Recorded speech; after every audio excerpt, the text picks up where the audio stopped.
Napakasarap naman talagang magpakain kapag ganito kasaya yung mga pakakainin mo. O diba ang cute? Sasama na naman nga natin today si Hercules pagpapakain sa labas. Kasi nga po talagang hindi siya magkanda o gaga pag iyak sa loob. Eto nga't nakikiramdam pa siya kung lalabas daw ba kami. At ang loko, tingnan nyo ang ginawa. Talagang inihian pa yung leash niya.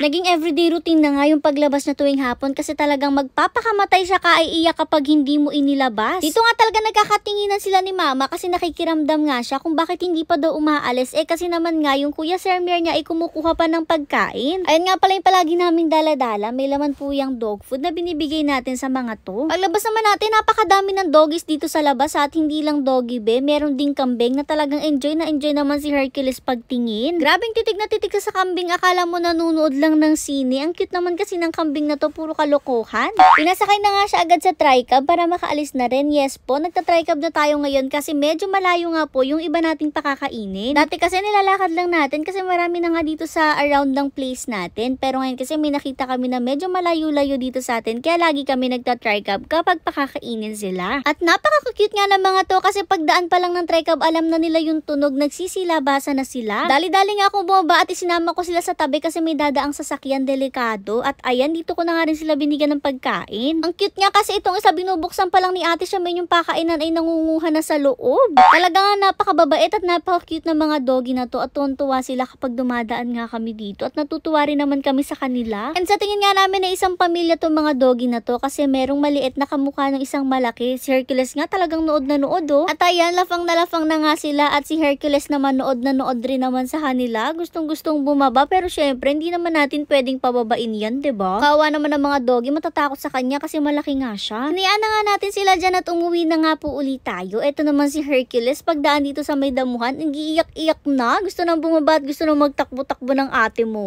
Kaya naman pagbalik natin, ito ang dami nga nakaabang at ang unang ginawa ni Hercules, ayan be, nagpupo sa Gedli. Feel ko nga talaga nagpe-preserve siya ng pupo para may maipupo siya sa labas kasi everyday na lumalabas siya talagang may pupo siyang nailalabas be. Anyways, ayan nag-start na nga siya mag-exercise.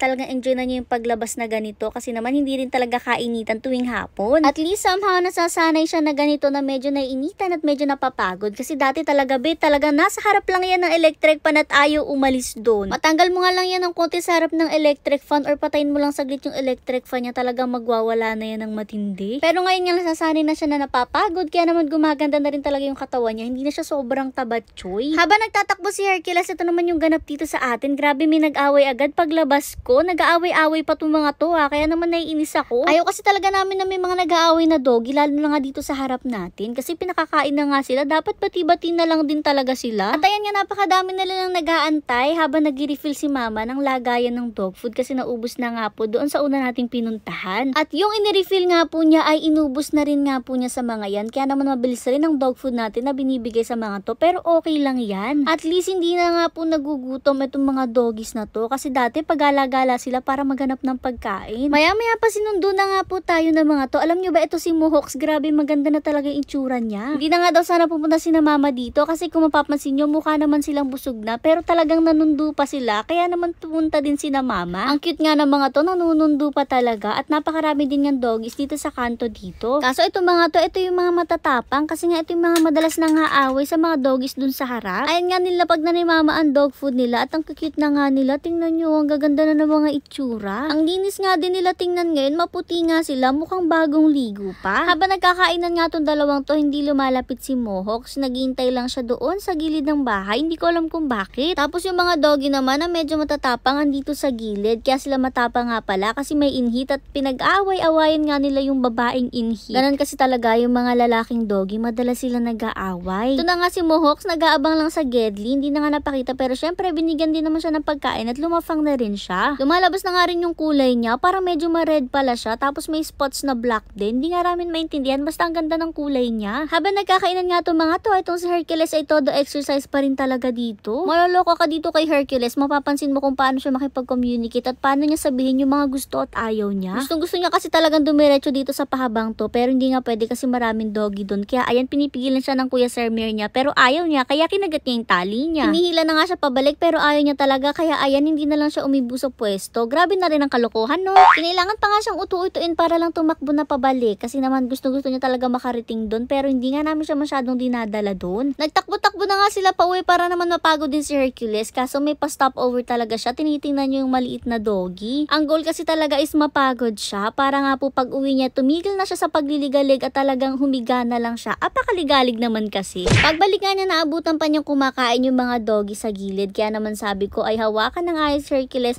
para hindi mabulabog yung mga kumakain. May isa na nga naunang tumakbo, natakot kay Hercules. Hawak-hawak lang naman siya sa gilid para nga hindi umalis yung mga kumakain kasi kawawa naman. Maya-maya pa, pumasok na rin nga po siya at ang cute kasi alam nyo naman, di ba may apakan po tayo pang disinfect. Pag apak nga ng Kuya Sermer niya, ayan, nakikita nyo, sumunod siya at umapak rin. O, di ba ang galing?